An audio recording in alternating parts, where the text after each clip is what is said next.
long, long before Jesus was born. It is truly a lost world. And it's in Brazil.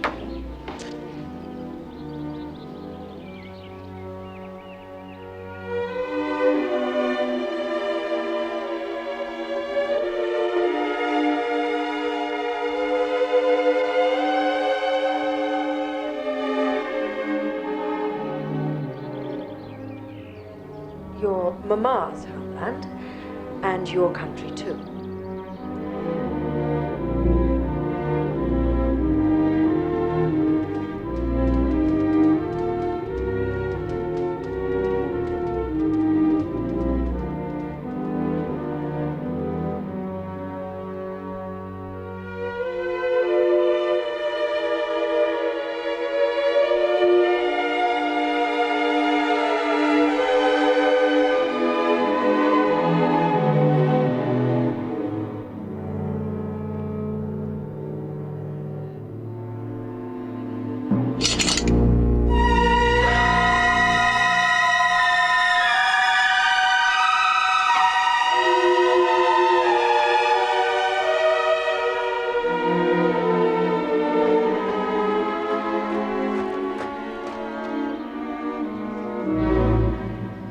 Never allow yourself to love someone too deeply, Mr. Bates.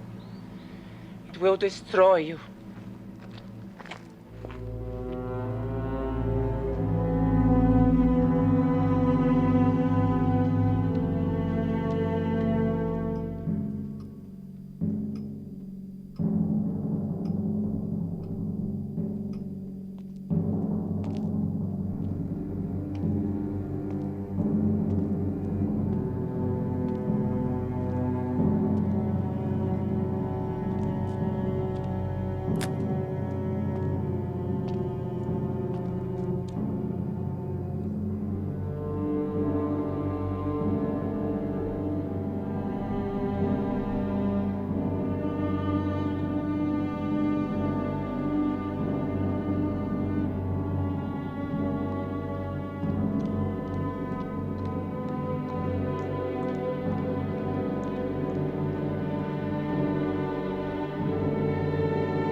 So you've come.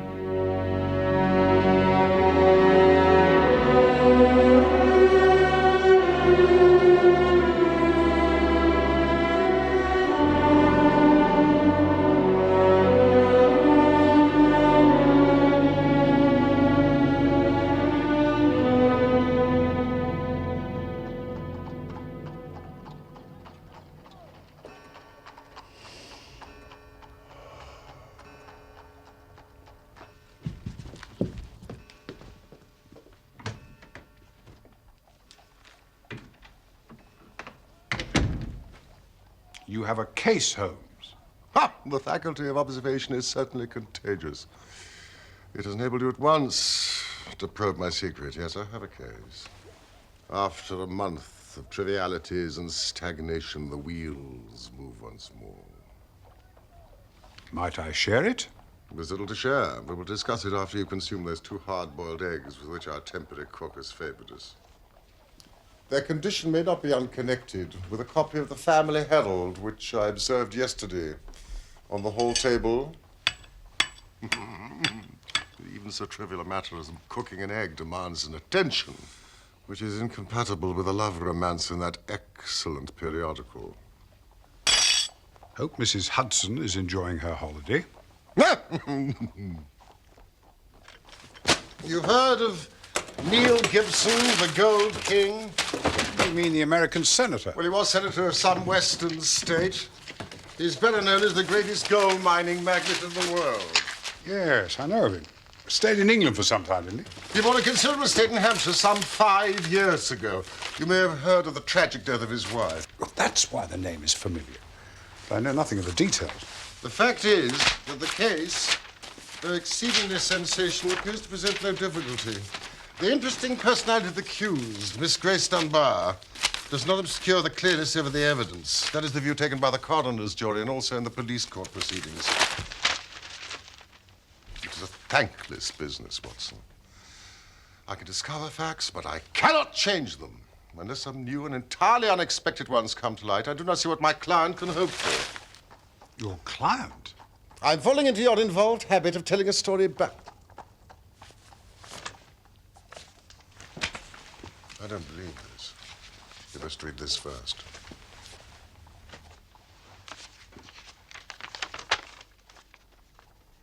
Dear Mr. Sherlock Holmes, I cannot see the best woman God ever made go to her death without doing all that is possible to save her. I can't explain things, I can't even try to explain them, but I know beyond all doubt that Miss Dunbar is innocent. You know the facts. Who doesn't? It has been the gossip of the country, and never a voice raised for her. It's the damned injustice of it all that makes me crazy. That woman has a heart that wouldn't let her kill a fly. Maybe I have a clue and don't know it. Anyway, all I know and all I have and all I am are for your use, if only you can save her. You hardly have time to master all these cuttings, so I must give it to you in a nutshell if you're to take an intelligent interest in the proceedings. Mr. Gibson, as I understand, is a man who married a Brazilian wife, of whom I know nothing, save that she was past her prime, which was all the more unfortunate, as a very attractive governess superintended the education of 2 children. These are the 3 people concerned. The scene is the grand old manor house. As to the tragedy, it takes place across a bridge over a lake, half a mile from the house. The wife was found late at night by a gamekeeper on that bridge. She was clad in a dinner dress and a revolver bullet through her brain. No weapon was found near her, and there was no local clue as to her murder. No weapon near her. Mark that, Watson. Is this too condensed, or can you follow it clearly? No, it's all very clear, but why suspect the governess? In the first place, there was some very direct evidence. The dead woman had a note upon her making an appointment at the bridge. Touch nothing, Mr. Bates. And signed by the governors.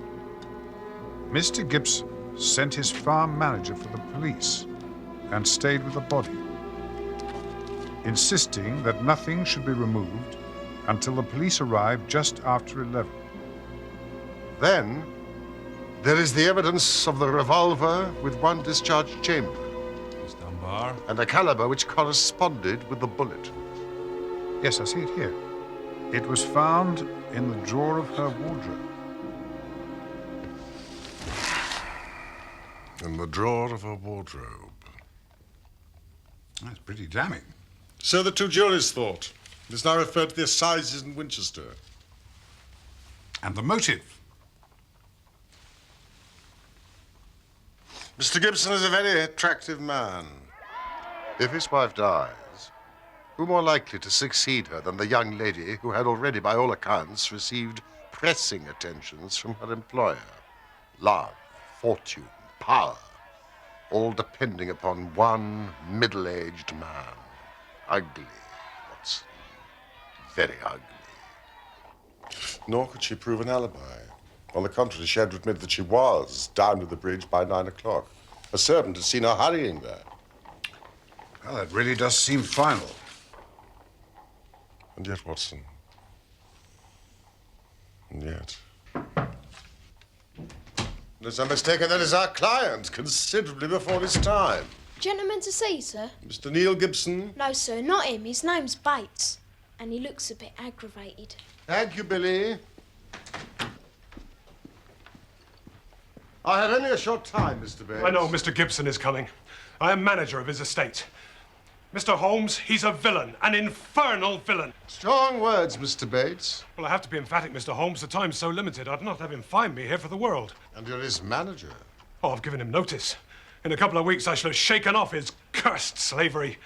He's a hard man, Mr. Holmes, hard to all about him. But his wife was his chief victim. He was brutal to her. Oh, yes, sir, brutal. Now, how she come by her death, I do not know. But let me tell you, he made her life a misery. She was a creature of the tropics. A Brazilian by birth, as you no doubt know. Yes, I understand. Please continue, continue. Well, tropical by birth, tropical by nature. She was a child of the sun and of passion. She loved him as only such women can love. We all felt for her. Hated him for the way he treated her. But he's plausible and cunning. And that's all I have to tell you. Don't take him at face value. There is more behind. Now I'll go. No, please don't detain me. He's almost due. Well, well, well. Mr. Gibson has a nice, loyal household. The warning is a useful one.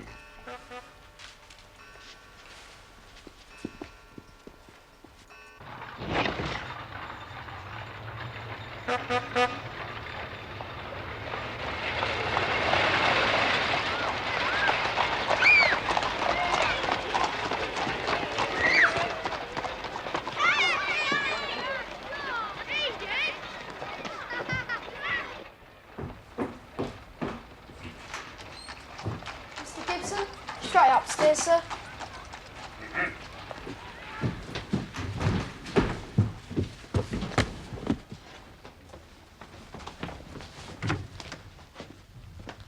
This is my friend and colleague, Dr. Watson.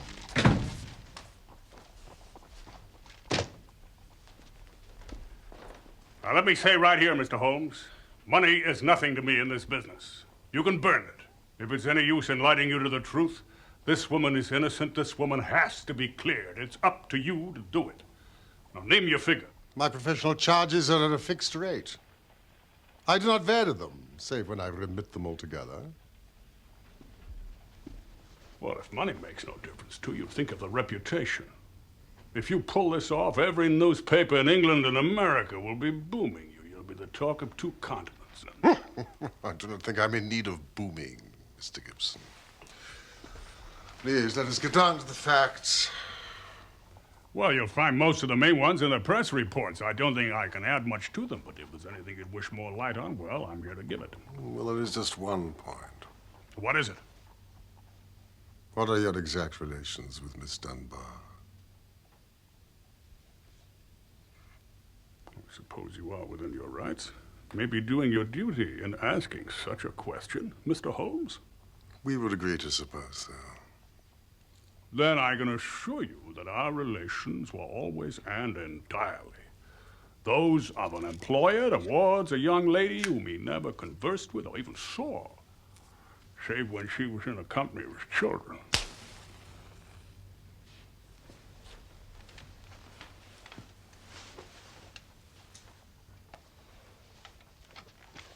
I'm rather a busy man, Mr. Gibson. And I have no time or taste for aimless conversations. I wish you good morning. What the devil do you mean by this, Mr. Holmes? Do you dismiss my case? No, Mr. Gibson, I dismiss you. The case is quite sufficiently complicated without the added difficulty of false information. Meaning that I lied? I tried to express it as delicately as I could, but if you insist upon the word, I will not contradict you. Don't be noisy, Mr. Gibson. I find after breakfast any argument most unsettling. I suggest a little stroll in the open air, and some quiet thought will be greatly to your advantage. I've broken stronger men than you, Mr. Holmes. Nobody crosses me and gets the better of it. So many have said so, yet here I am. Ah, Watson, he has a great deal yet to learn. How on earth did you know about his relationship with the governess? Bluff, Watson. Bluff. I considered the passionate and unbusinesslike tone of his letter and contrasted it with his manner and appearance. It was pretty clear there was some deep emotion centered upon the accused woman rather than the victim. I bluffed him by giving the impression that I was absolutely certain of it. When in reality you were only suspicious. Do you think he'll come back? He is sure to come back. He must come back.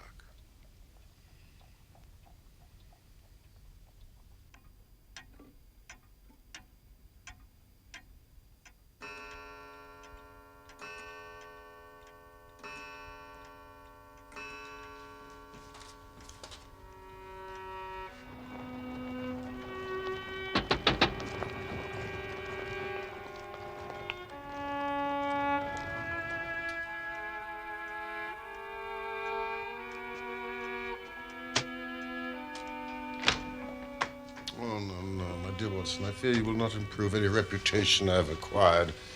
By adding the Thor Bridge mystery to your annals, I fear I've made a serious misjudgment. Holmes? The senator may not have returned, but surely his letter has engaged you on behalf of Miss Dunbar. She's the one in need.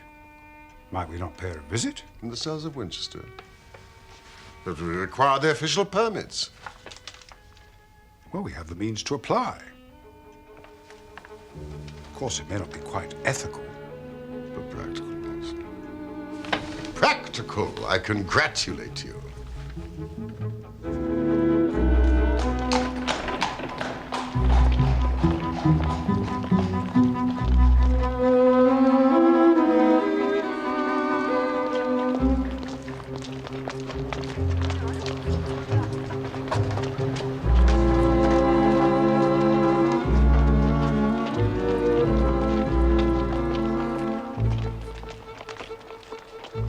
You solved our problem, Watson? Some officious little pipsqueak of a clerk queried both the letter and our Home Office permits. He demanded a personal authorization from Gibson himself. But you sorted it out. Only by the good fortune of meeting her lawyer, Mr. Cummings. He secured a brief audience with her. Mr. Joyce Cummings, a man with a rising reputation that is certainly in her favor.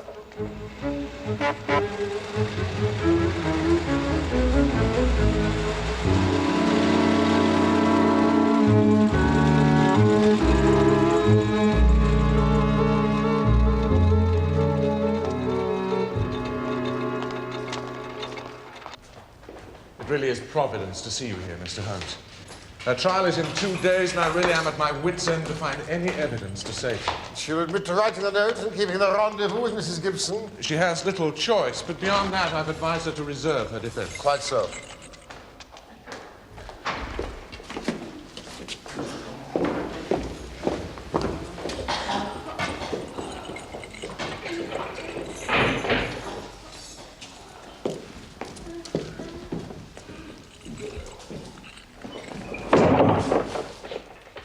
This is Mr. Sherlock Holmes and his colleague, Dr. Watson. Your employer, Mr. Gibson, has engaged me to look into this unhappy matter. Oh, I'm very grateful to Mr. Gibson. It is incredible that the charge against me has been sustained. I thought the whole thing would clear itself up in the police court. My dear young lady, I beg of you to have no illusions. Mr. Cummings here will assure you. All the cards at present are against you. Mr. Gibson is convinced of your innocence, but it would be a cruel deception to pretend that you're not in very great danger. I will conceal nothing. What were the true relations between you and Mr. Gibson's wife? Permit? What permit? How dare you take this liberty, Mr. Holmes? Mr. Gibson. And you, Cummings. I did not engage you, sir, to conspire against me. These men are here under false pretenses. I did not authorize their visit. They're deceivers. I demand their removal at once. Mr. You've made a disturbance, Mr. Gibson, worthy of bedlam. I'll have you crushed for this, Holmes. Or it'll profit you nothing. Mr. Holmes. We are leaving, Superintendent. Mr. Cummings, for the moment, Miss Dunbar. You must put your faith in Sherlock Holmes. I'm sorry to hear that you... Mr. Ferguson. There is an excellent exhibition of the museum across the street. I recommend it to you. The museum closes at 5. I hardly think it's matter for charges, Superintendent. A misunderstanding.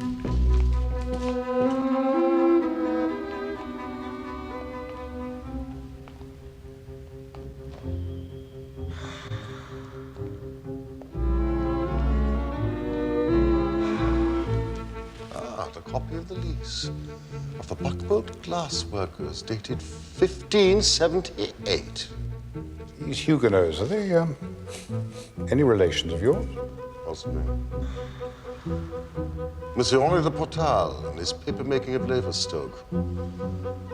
They've had the manufacture of banknotes for over 100 years. It's good to know that there's money somewhere in your family.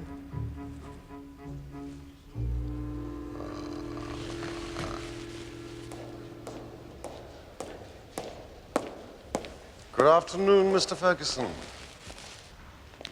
Mr. Neil Gibson wishes to see you at Thor Place at 11 o'clock tomorrow morning. This evening will be more convenient. The morning, 11 o'clock, Mr. Holmes. Will the motor be sent for us? There is a train which will take you to Thor Village. Mr. Gibson is a busy man. He expects punctuality.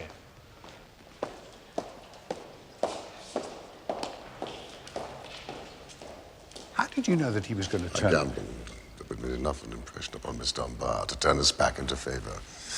We are, after all, her only hope. Now, Watson, we must find a comfortable inn for the night so that we can arrive punctually at Thor Place at 9 o'clock in the morning. I thought he said 11. 9, Watson, to meet Sergeant Coventry of the local police. At all events, Mr. Holmes, I'd rather have you than Scotland Yard. If the Yard gets called into a case, and the local loses all credit for success, and may be blamed for failure. Now you play straight, so I've heard. I need not appear in the matter at all. That's very handsome of you. And your friend Dr. Watson can be trusted, I know. Now, there is one question I'd like to ask you, and I'd breathe it to no soul but you. Don't you think there might be a case against Mr. Neil Gibson himself? According to the servants, he retired to his study after dinner and had no company at all until the alarm at 11. Yes, I've been considering, Mr. Gibson. Well, these Americans are readier with their pistols than our folk are. It was this pistol, you know. One of a pair he had. One of a pair? Where is the other? Well, these gentlemen have all kinds of firearms of one sort or another. We never quite matched that particular pistol. But the box was made for two. Now, this is where the body lay. I gathered from the press reports that the shot was fired at close quarters. Very close, sir. Near the right temple? Just behind it, sir. How did the body lie? On the back, sir. No trace of a struggle, no mark, no weapons. The short note from Miss Dunbar was clutched in her left hand. Clutched? Yes, sir. We could hardly open her fingers. That is of the greatest importance. It excludes the idea that anybody could have placed it there after death to furnish a false clue. But dear me. Now, the note, as I remember, was quite short. Yes, we'll be at Thor Bridge, 9 o'clock. G. Dunbar, wasn't that it? So it was, sir. The point of the note is obscured, is it not? Well, sir, it seemed, if I may be bold as to say, sir, the only really clear point in the whole case. Assuming the note is genuine, she certainly received it some time before, say an hour or two. Why was she then clasping it in her left hand? She had no need to refer to it in the interview. Does not that seem remarkable? Well, sir, as you put it, perhaps it does.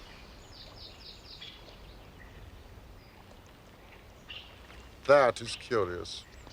Oh, yes, sir, we noticed that. I expect it's been done by some passerby. Yeah, it took some violence to do that. It was a hard knock. Not from above, but below.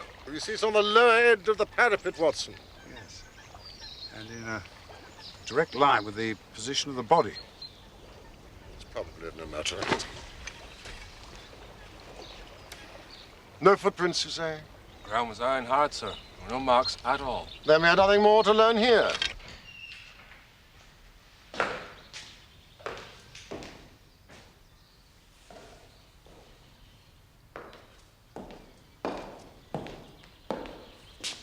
You are early, Mr. Holmes.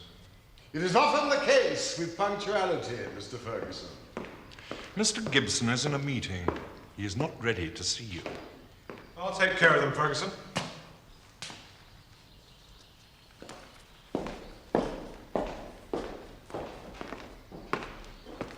I'm very glad to see you, gentlemen. As we are a little early, perhaps we could see the gunman.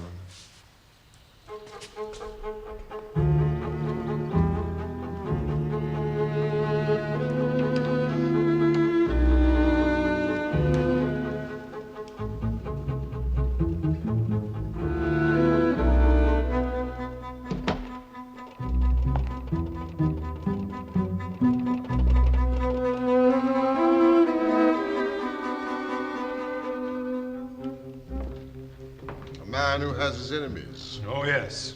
If you knew him and his methods. He sleeps with a loaded revolver in a drawer by his bed. He's a man of violence, sir. Have you ever seen him strike his wife? Yes, more than once. Our Gold King does not seem to shine in private life. That's the box that contained the murder weapon. It was one of a pair. The other is missing. Mr. Ferguson is sure to know that you're consorting with us. Does that hold no alarm for you? There's nothing he can do to hurt me now.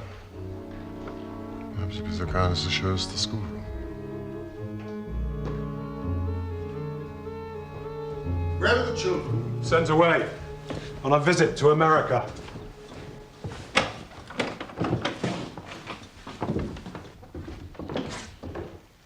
All-rounders. Their Brazilian heritage from their mother's side. Miss Dunbar seemed to be a remarkable teacher. The children doted on her. See, Watson. The Recaro Franco Hills. See those unscalable cliffs, which time and the foot of man have never touched, where monsters from the dawn of history might still roam. That's Martins, the Indian hunter. You know about him. His victims, women and children. Pitiful. Would you say that Maria Gibson was jealous of Miss Dunbar and her influence over the children? There was no love lost between them. But that was because she could see her husband was under the lady's spell, too. Get out of here, Bates!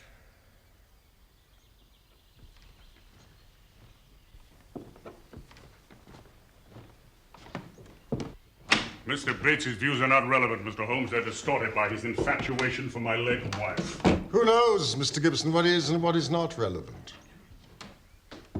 You're like a surgeon who wants every symptom before he can give a diagnosis. It is only a patient who has reason in deceiving his surgeon who conceals the facts. I can assure you that the relations between Miss Dunbar and myself do not touch this case. Well, surely that is for me to decide. Most men have a little private reserve in some corner of their souls where they don't welcome intruders. You burst suddenly into mine. What is it you want? The truth.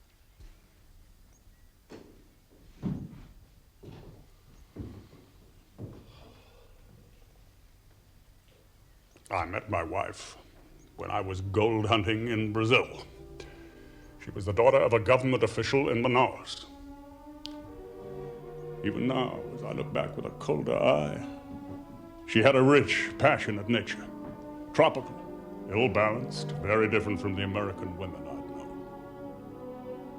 It was only when the romance had passed that I realized we had nothing, absolutely nothing in common. My love faded, but you know the wonderful way of women. Do what I might, nothing could turn her from me. If I've been harsh to her, even brutal, it was because I knew that if I could kill her love or if it turned to hate, it would be easier for us both. But nothing changed her. She still adored me in these English woods as she had adored me 20 years before on the banks of the Amazon. Then came Miss Dunbar. She is also a very beautiful woman, and I'll admit to you that I could not live under the same roof in daily contact with her without feeling a passionate regard for her. You blame me, Mr. Holmes? I don't blame you for feeling it. I should blame you for expressing it, since she was under your protection. Well, maybe so. I'm not pretending to be any better than I am. I guess all my life I've been a man that reached out his hand for what he wanted. And I never wanted anything more than the love and possession of that woman. I told her so. You did you? I said if I could, I'd marry her. But it was out of my power. Money was no object. I'd do all I could to make her happy and comfortable. Very generous of you. Now, see here, Mr. Holmes, I came to you on a question of evidence, not morals. I'm not asking for criticism. It is only for the lady's sake that I take on this case at all. Nothing that she is accused of is worse than what you yourself have admitted, that you tried to ruin a defenseless girl who was under your roof. You know, some of you rich men must be taught that all the world cannot be bribed into condoning your offenses. That's how I feel myself about it now. I thank God my plans did not work out. She'd have none of it. She wanted to leave the house instantly. But Why did she not? Others were dependent upon her, and it was no light matter for her to let them down. When I'd sworn that she should never be molested again, she consented to stay. But there was another reason. She knew the influence that she had over me, that it was stronger than any other influence in the world. She wanted to use it for good. You're cruel. You destroy good people who can't stand up to you. Not everyone shares your strength. Can't you see that? You call it a fair fight, but it isn't fair. She saw it different. She believed that a fortune for one man that was more than he needed should not be built on 10,000 ruined men who were left without the means of life. With your children, you show such tenderness and love. Treat the world in the same way. She found that I listened to what she said. So she stayed. And then this came along. Mr. Gibson, can you throw any light upon it? One explanation. I give it to you, Mr. Holmes, for what it's worth. There's no doubt that my wife was bitterly jealous. She might have planned to murder Miss Dunbar, or threaten her with a gun, and so frighten her into leaving us. Maybe there was a scuffle. The gun went off and shot the woman who held it. Yes, it is a possibility. It is the only alternative to deliberate murder. But she utterly denies it. What is against such a supposition? Miss Dunbar herself. We have just 1 day left before the trial. You must grant me permission to visit her once more. If ever in your life you showed your powers, Holmes, put them into this case. Now. But I cannot promise you that my conclusions will be such as you desire.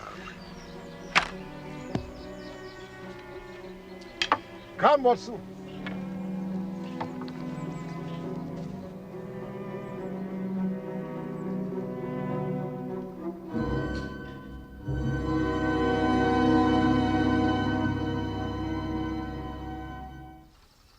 We have several vital questions to ask this young lady, and I must confess that the case would seem to be a very black one against her if it were not for one thing. What is that? The finding of the pistol in her wardrobe. Well, that seems to be the most damning incident of all. Not so, Watson. It is my only firm ground for hope. We must look for consistency. Where there is a want of it, we must suspect deception. Come on, Holmes. Dunbar's depending on us. Watson, visualize yourself in the character of Miss Dunbar. When a cold, premeditated fashion is about to get rid of her rival, what would be your actions and your thinking? Well, I've written a note. The victim has come. I've taken the weapon from the gun room. The crime is done. Workmanlike and complete. And now, the weapon. Of course. Precisely, Watson. Those depths would hide it forever. Your best friend would hardly call you a schemer, yet I cannot picture you carrying it home and putting it in your wardrobe, the very first place that would be searched. This revolver, for example, she disclaims all knowledge of it. You're saying that it was placed in her wardrobe, but by who? By someone who wished to incriminate her. Ah, Cummings.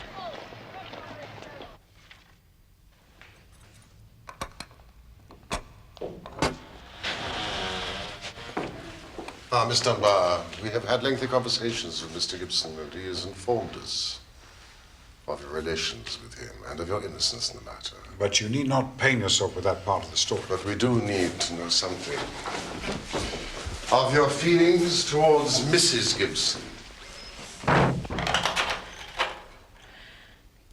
I had no wish to wrong Mrs. Gibson. But she loved her husband so vividly in a physical sense that she could hardly understand the mental, even spiritual tie which held him to me, or imagine that it was only my desire to influence his power for good which kept me under his roof. I can see now that I was wrong to stay. Nothing could have justified me in remaining where I was a cause of such unhappiness. My client may be loath to mention it, But she has managed to persuade Mr. Gibson to finance a mission of mercy to resettle tribes, in particular the Bororo Indians, who have fallen victim to unscrupulous gold and rubber prospectors. The venture is thriving. We saw your pictures in the schoolroom. Like so many of those warrior Indians, Mr. Gibson can sometimes give people a misleading impression. Now, Miss Dunbar, would you tell us exactly what happened that evening? I received a note from Mrs. Gibson in the morning. It implored me to meet her at the bridge after dinner. This note, did you keep it?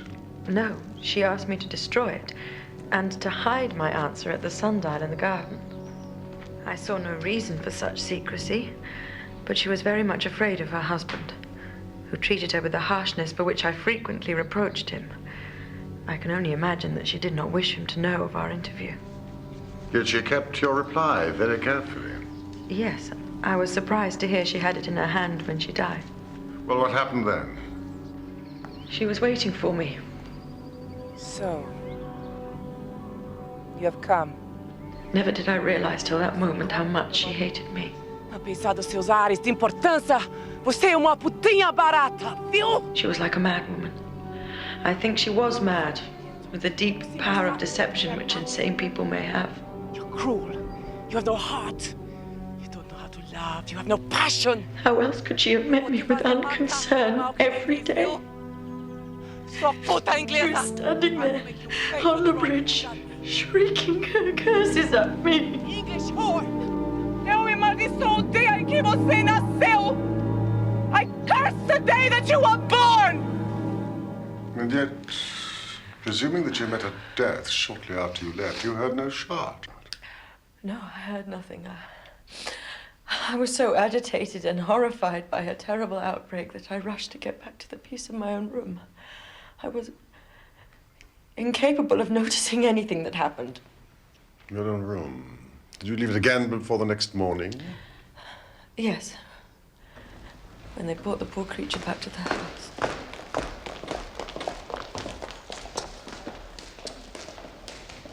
Did Mr. Gibson seem to you much perturbed?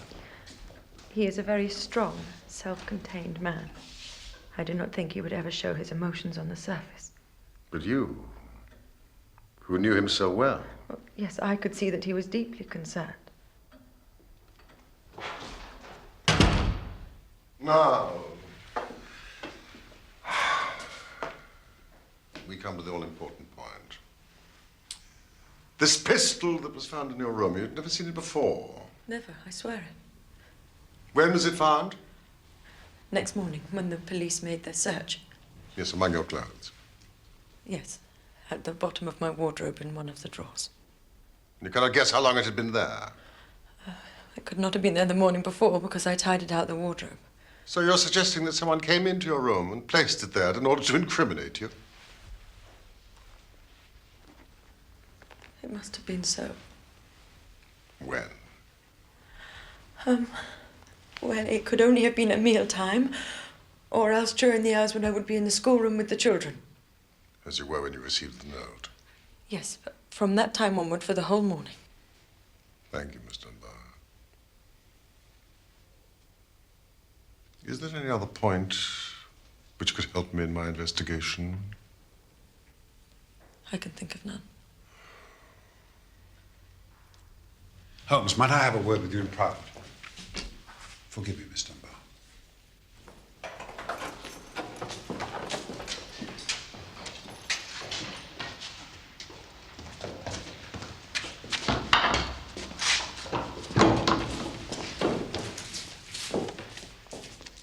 Holmes, I'd like to put you my case for believing that Mr. Gibson is the murderer of his wife.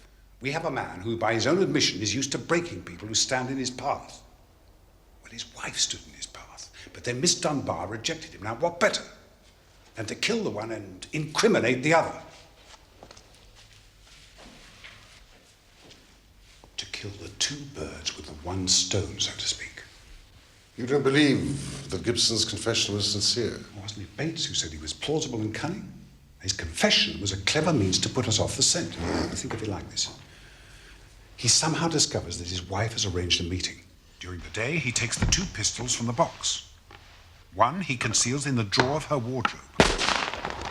After discharging 1 barrel, which he could easily do in the woods without attracting attention. He is alone all that evening. He sees Miss Dunbar return and grasps his opportunity. He commits the deed and flings the murder weapon far into the lake.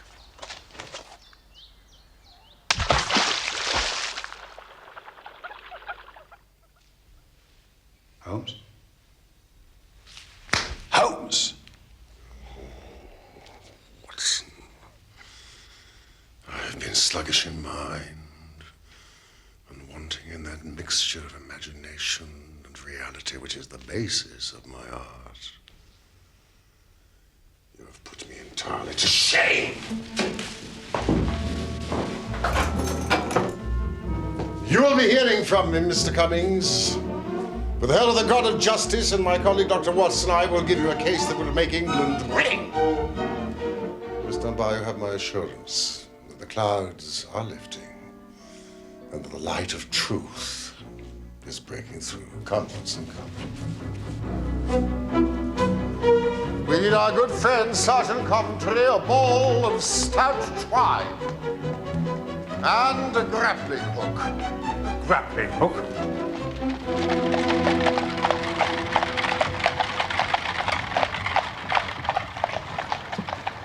Watson, I have some recollection that you go armed on these little excursions of ours. Just as well for you that I do. More than once, my revolver has been a good friend to you. You have little care of your own safety.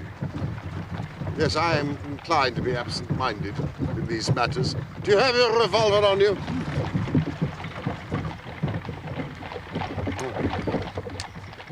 It's heavy. Remarkably heavy. Solid bit of work. You know, I believe this is going to have a very intimate connection with the mystery that we're investigating. Would you mind unloading it?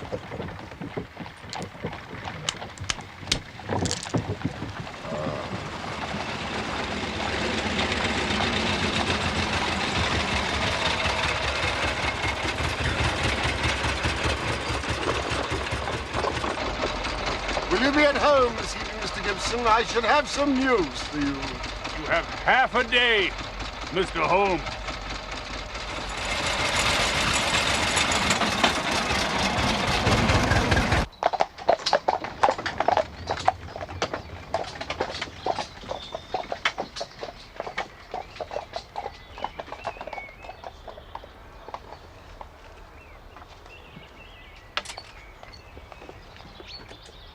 You have seen me miss my mark before, Watson. I have an instinct for such things, but it has sometimes played me false. We can but try. We both stand exactly where the body lay.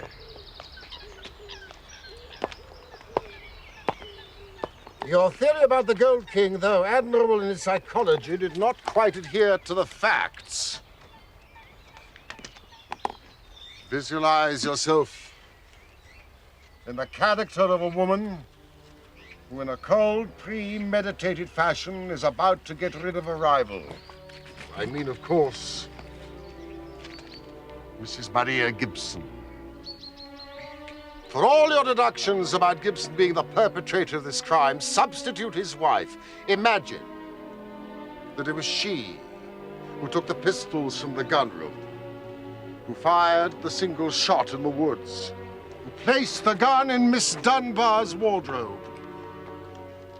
Cold, crafty, premeditated, down to the last detail.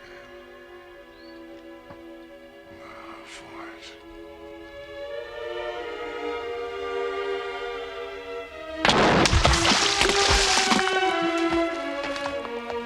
it. Was it ever a more exact demonstration? My revolver, Holmes.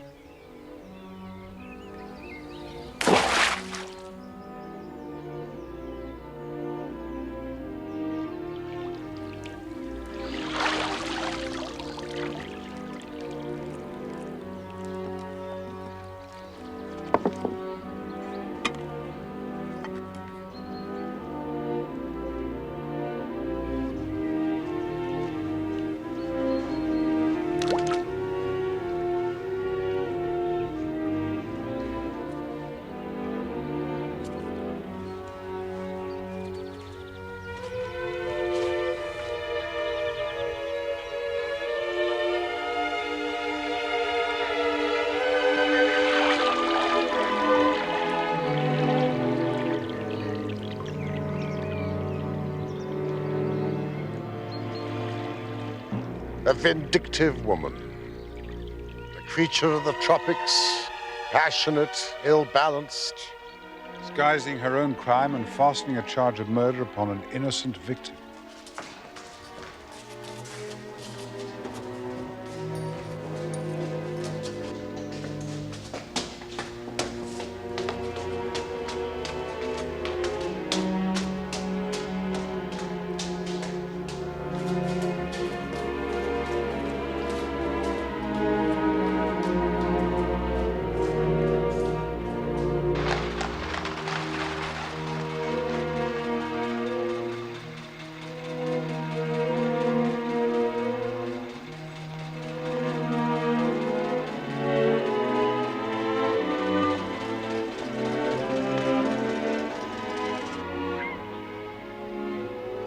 You have helped a remarkable woman, Holmes, and a formidable man.